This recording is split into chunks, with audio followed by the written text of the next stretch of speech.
Welcome to the SkullKing Fantasy Football Podcast, powered by StatRoute.com. And now, here's your host, Ryan Skullroot.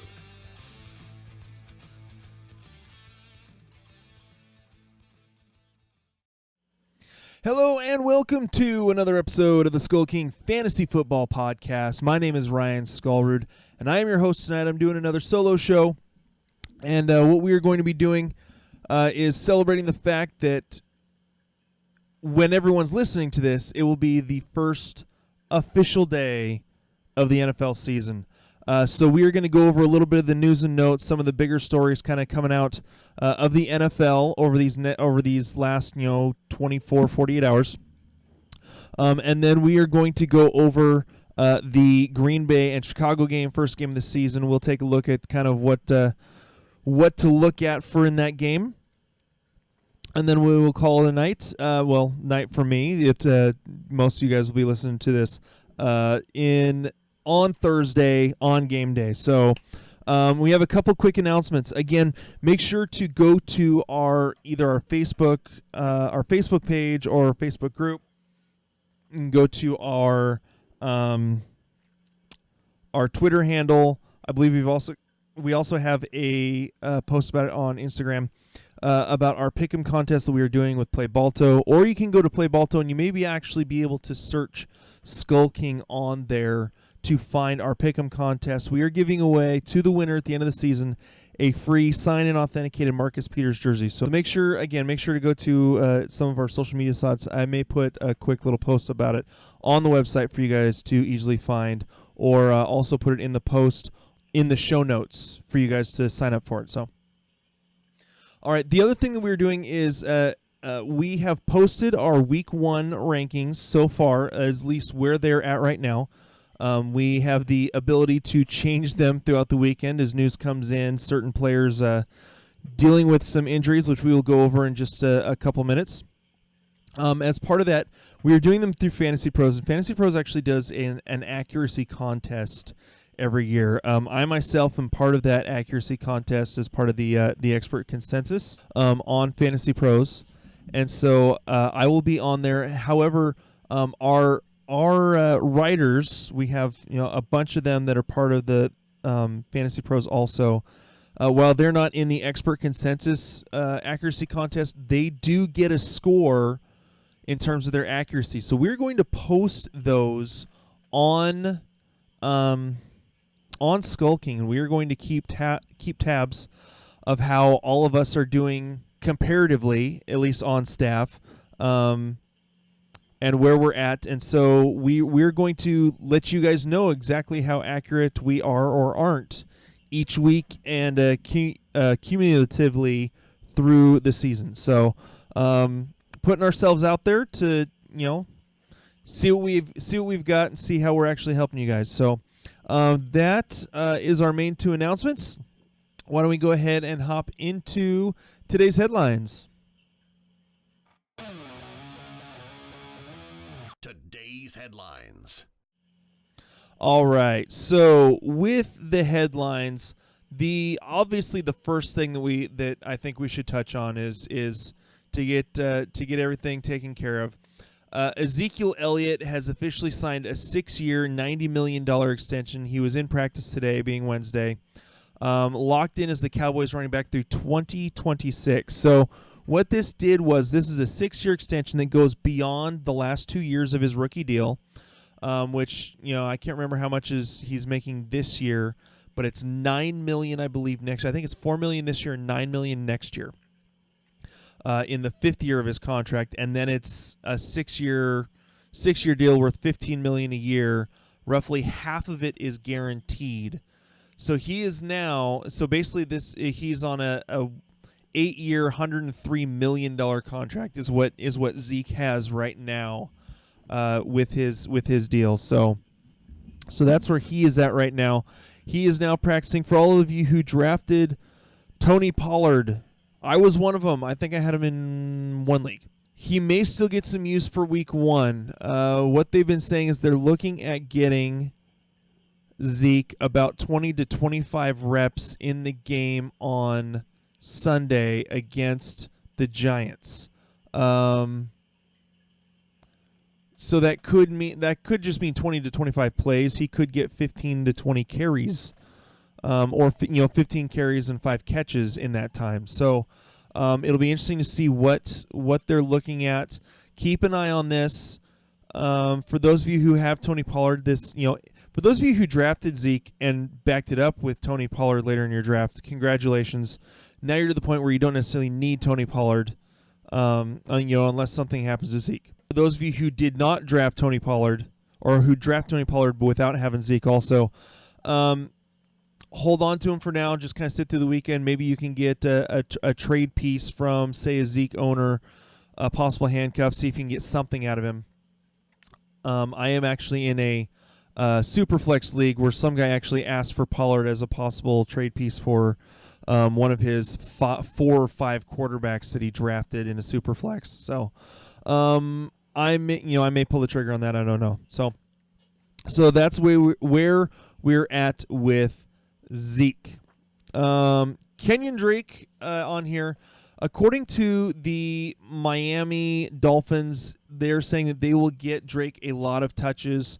Remember, he has missed a lot of the preseason and practice time, that Kalen Ballage has gotten a lot of work. They really like what he has done.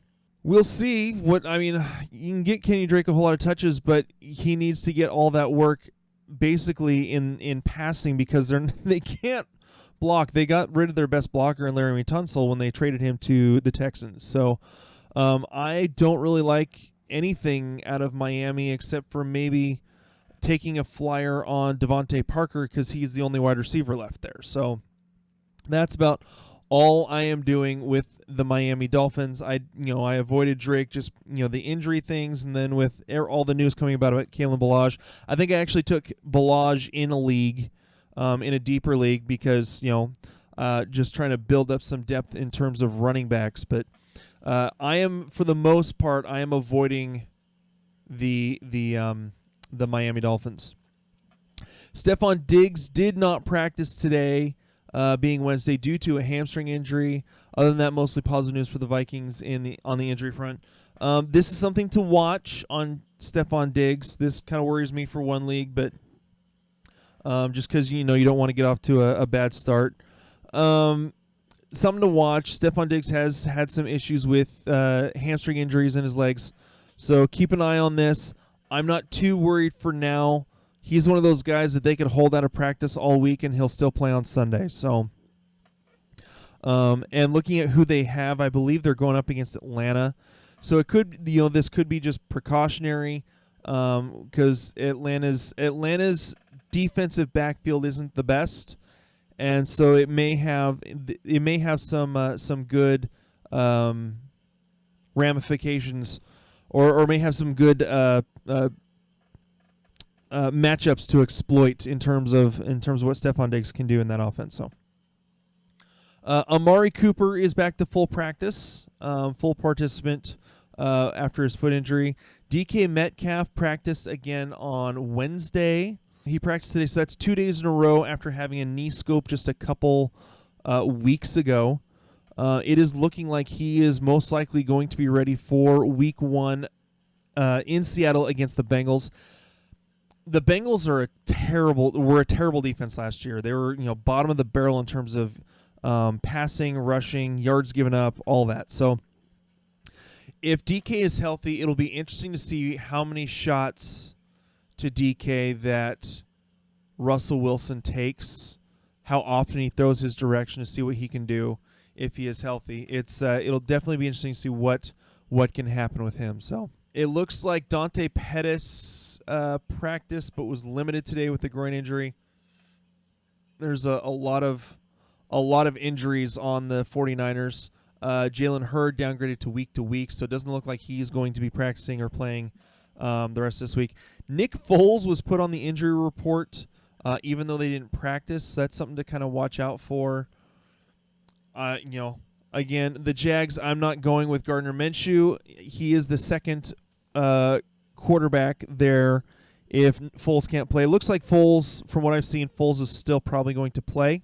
But Minshew is the number 2 there and did not throw a single touchdown at all in the preseason, so not exactly a good sign if Foles can't go. So Cam Newton avoids the injury report for week 1. That's good for his shoulder. Don't expect a limited workload for Colts rookie wide receiver Paris Campbell Sunday versus the Chargers. Apparently his hamstring is doing great. He flashed big time in the last preseason game. Frank Reich and the staff have been impressed with how quickly he has picked everything up. He is one of those kind of sleeper candidates to see how he fits in that offense with T.Y. Hilton. And so definitely something to watch for. He is in deeper leagues, definitely something to watch. We'll kind of see how that goes. So Bears Trey Burton officially questionable for week 1. If he is out, Adam Shaheen could get a little bit of work. I know they were really high on him when they drafted him. So one of the things we'll put out there just before our last story, apparently there was a team that made an offer to the Chargers for Melvin Gordon. Come to find out, it was the Eagles, and what they had offered is Jordan Howard and swapping like 3rd or 4th round picks. I don't know what it was. Jordan Howard and swapping picks for Melvin Gordon. However, the Chargers would also have to eat some of the salary or even pay the salary. I don't know. I just know that Chargers still paying some salary was involved. Obviously, the Chargers turned that down. We will see. This makes it interesting. Obviously, Howard is not exactly what they're looking for in Philadelphia, even though they traded like a 5th or 6th round pick. It's like a conditional could turn into a 5th round, something like that. So definitely interesting to see what happens in Philadelphia with that. Obviously, this means they're a bit higher on, in my opinion, on Miles Sanders than they are on Jordan Howard. So again, we'll keep an eye on this, but I'm not necessarily seeing any movement. Obviously, Gordon's sitting out week 1, a possible sit out for week 2 as well. So, and then the last thing, Freddie Kitchens has said that OBJ is ready to go versus the Titans, which is all good news. And the G-Men, the Giants, are planning a massive role for Evan Engram. That's good. That's good news. I mean, if you look at the rest of their staff, Sterling Shepard could have a pretty good year, but I'm not sure exactly. I'd have to look again to see where he's at with his thumb issue. You have Golden Tate, who is suspended for the first 4 games. Let's see. One of their guys, Corey Coleman, went on IR. There's not a whole lot of guys there. So obviously this is another situation that sets up great for Evan Engram like it did his rookie season in 2017, I believe it was. For those of you who drafted Evan Engram, this is a great spot for him. So, and here's one more thing. Ian Rappaport of NFL Network reports that a Gordon trade just does not sound like it's going to actually happen at all. The Chargers are reportedly looking for a 2020 first-round pick, which would be a ton for a team to give up just for the rights to pay Gordon a market value contract. With the Chargers also unwilling to negotiate with Gordon in season, it appears that Gordon is left with 2 options. He can either sit out until week 10 and lose $330,000 each week, or he can show up and play under his current contract. Gordon is expected to miss week 1 and has threatened to sit out longer, but it's anyone's guess if he'll continue to sit out. In the meantime, Austin Eckler will be an RB2 or 3 in fantasy with Justin Jackson rotating in.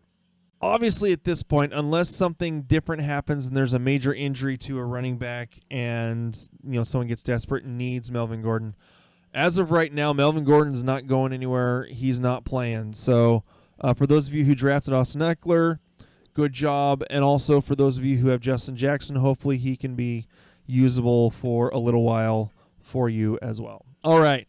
So that's it for the news. That's all we wanted to cover. Next, we want to get into, since this is airing Thursday, we will go over the rest of these NFL games. I will probably do a long episode on Saturday, which I will go over the rest of the NFL games and possibly go over some DFS slate stuff. I want to try to get both of those. So what I will do is I will try to see how well I can streamline the NFL games and what I want to talk about on those. and see if I can cut those down to really quick. So why don't we go ahead and look at, again, the Green Bay Packers versus the Chicago Bears, first game of the season. From looking at where everything was last year, pull this up right here. The looking at the Packers, they were 12th on offense, 9th in passing, 22nd in rushing, and they were 18th in defense, and that's in yards. That's in total yards, or what that's done as on NFL.com.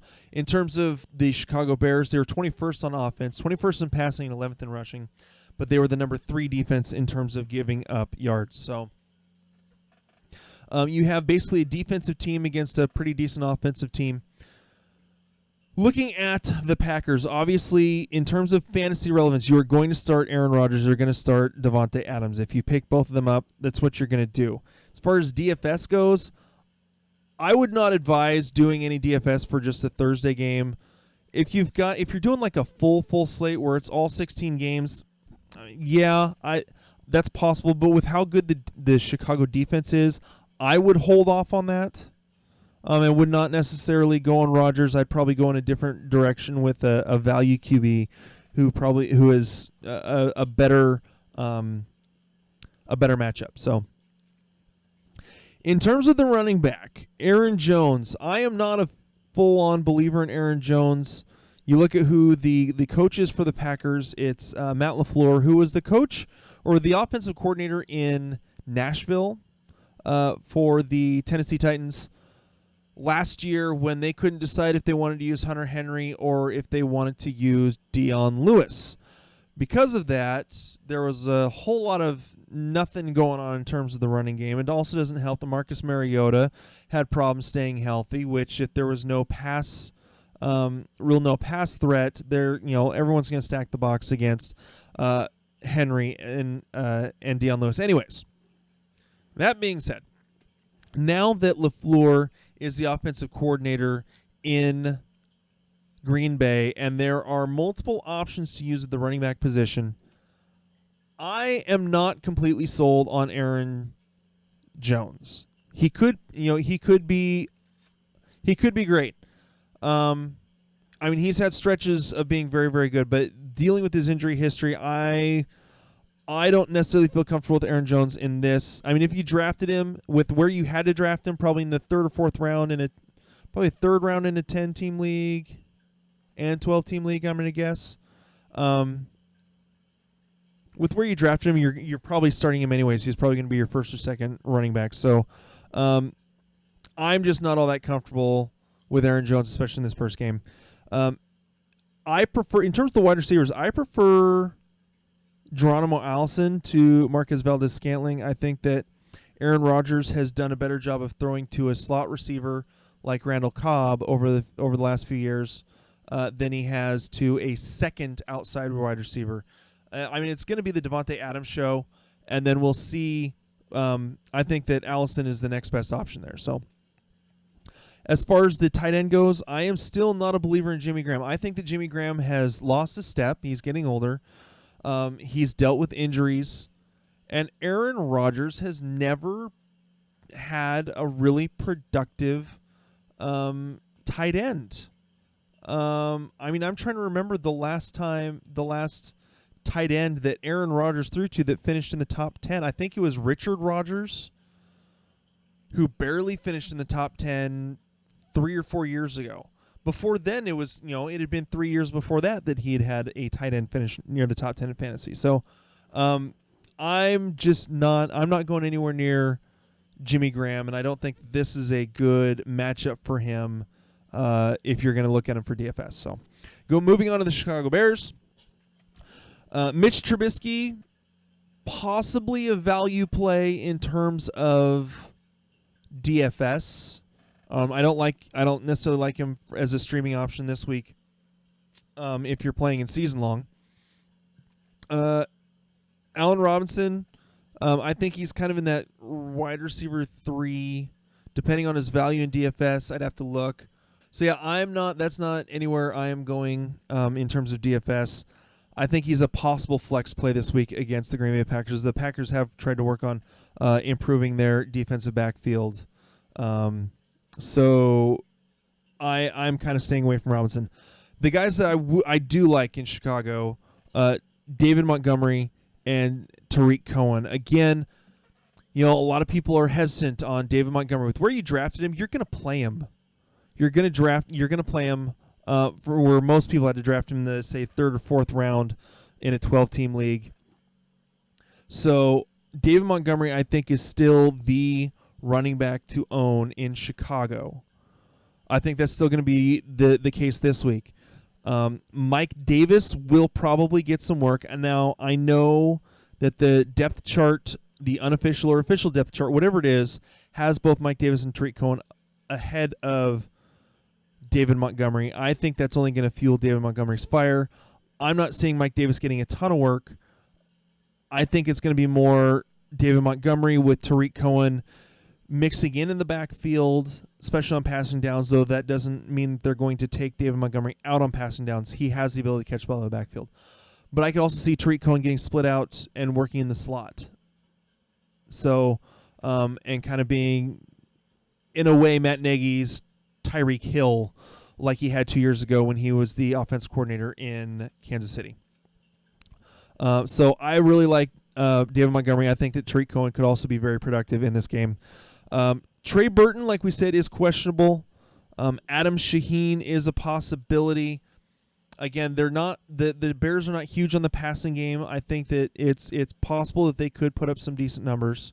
Trubisky now in his 2nd year in this system, 3rd year of his career. So I think that he could put up good numbers. Again, we just don't know what to do with the first week in a lot of cases. So in Trubisky's case, I'm holding off. Shaheen, unless you went way, way deep in your drafts for tight ends and he's your only option, I'm not going to use him. So that's kind of where we're at for the game on Thursday night. It's NFL time, guys. I'm so happy to be at this point in the season. Like I said, this weekend I am going to put together a kind of an NFL preview podcast and may do kind of add on to that some DFS stuff for the weekend, kind of my value plays and the guys I'm avoiding simply because I think that they're going to cost too much. I hope you guys are ready for the season 2. I want to thank everyone who's listened or who's been involved in our Facebook groups, our Facebook chats. We've had a lot of great questions and a lot of good banter back and forth.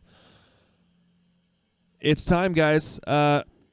Please, again, hit that subscribe button, whether you're on YouTube, Apple, Google Play, Overcast, CastBox, wherever you're listening to us. Please hit that subscribe button. Share us out with a whole bunch of people. We really could, we'd really enjoy, seeing how much this has grown. Hit us up on the website. Make sure to check out the articles coming up. Thank you again for listening, and we will talk to you guys later. Hey, SkullKing Nation. Thank you for listening to the SkullKing Football Podcast. Did you like this episode? If so, be sure to go to iTunes, Stitcher, Google Play, and YouTube to subscribe. Also, please leave us a rating and reviews to let us know how we can better help you rule your leagues.